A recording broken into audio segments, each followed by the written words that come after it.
I'll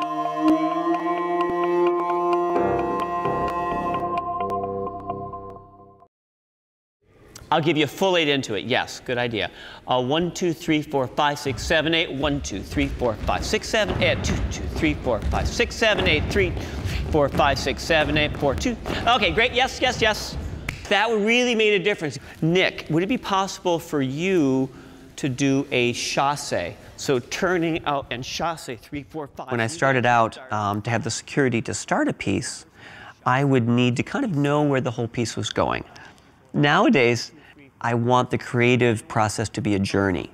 I have a starting point, either a seed of what I want to explore, or I have a goal of what I want the piece to achieve, but I don't know how it's going to achieve it. Then I know that the piece will be a journey that will take me to places that I couldn't have thought of in advance.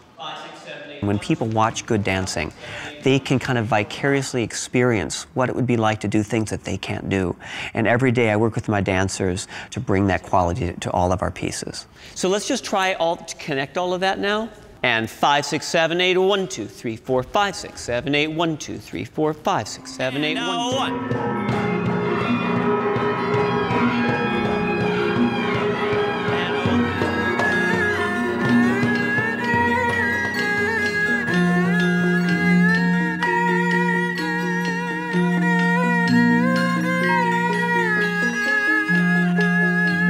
We're in here in the studio working on Shadows Light and trying to get the choreography finished. That's always a battle, and that goes on till the last minute. We've got one more week before we go into the theater for tech. It's typical that things come together oftentimes during tech week that we actually finish choreographing. Ideally, you get done, the week before, and you have at least a couple of days to just be working on this stuff. But that's a challenge, It seems like the creative process is like a gas, that it expands to fill the container of time that it has. But we want to get the arc done so we can put it together with the musicians when they get here. Is that right? Yeah, and then that's where we were going to just figure out that next thing. We had you jumping up to maybe into James Sewell Ballet is a contemporary ballet company. Somebody asked me recently what that means, contemporary ballet. And I kind of came up in my mind, I realized, well, think about modern dance and then put people in pointe shoes. It's not strict classical ballet. Like my mother would say, that's not ballet. Really? We're wearing tutus sometimes.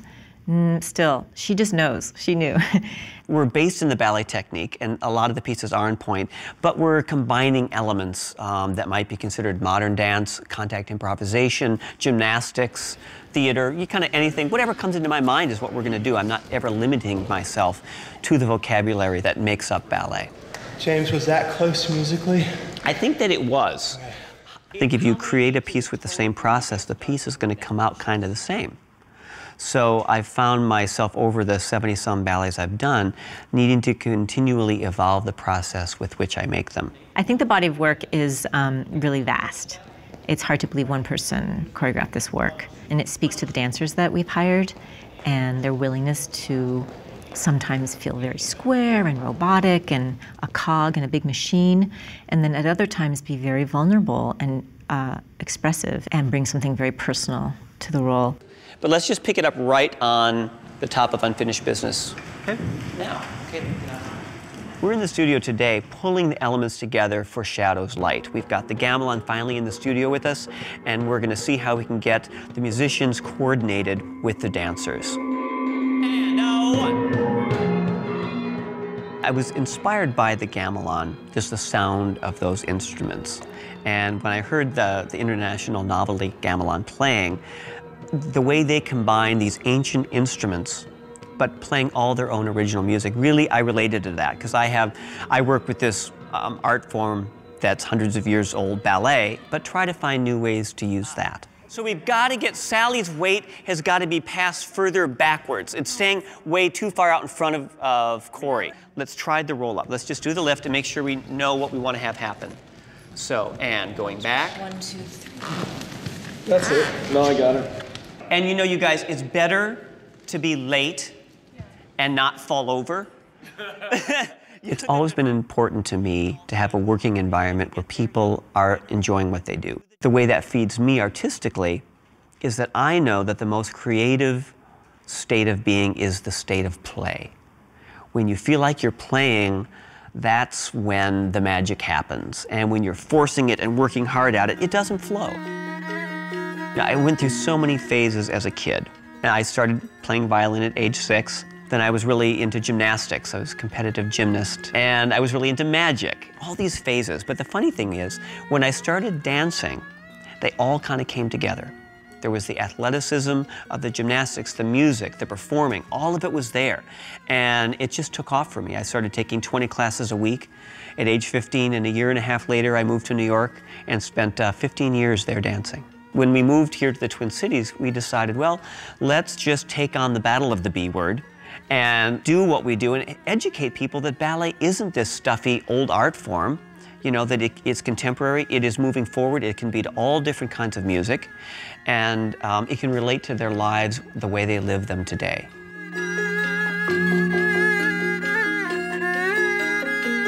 Shadows Light is a ballet that tries to combine elements of the East and West to come together to create our own new myth of the development of a society.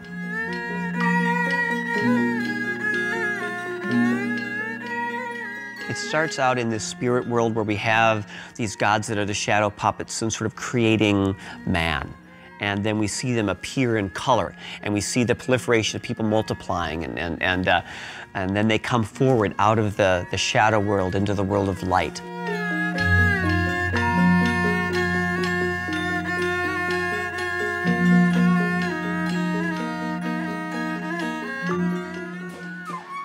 As these people develop then as a society, as they come out, there's one person who becomes afflicted. Just the idea that we encounter suffering.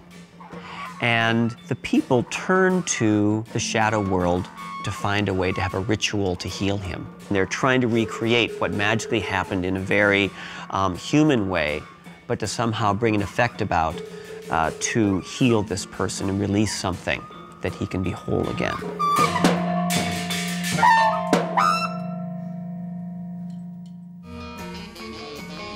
The last section is really a celebration. You know, he's been released of his affliction, and the whole community rallies together in celebration of the wholeness.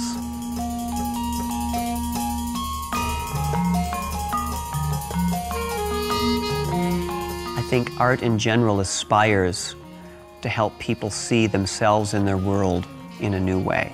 In our society, the arts have been relegated to the realm of entertainment.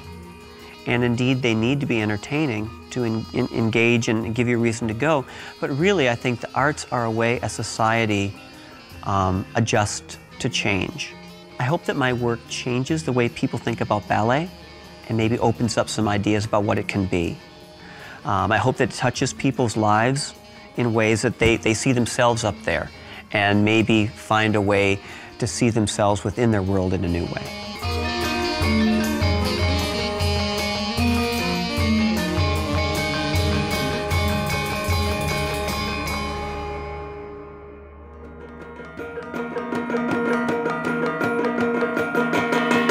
Minnesota Original is made possible by the Arts and Cultural Heritage Fund and the citizens of Minnesota.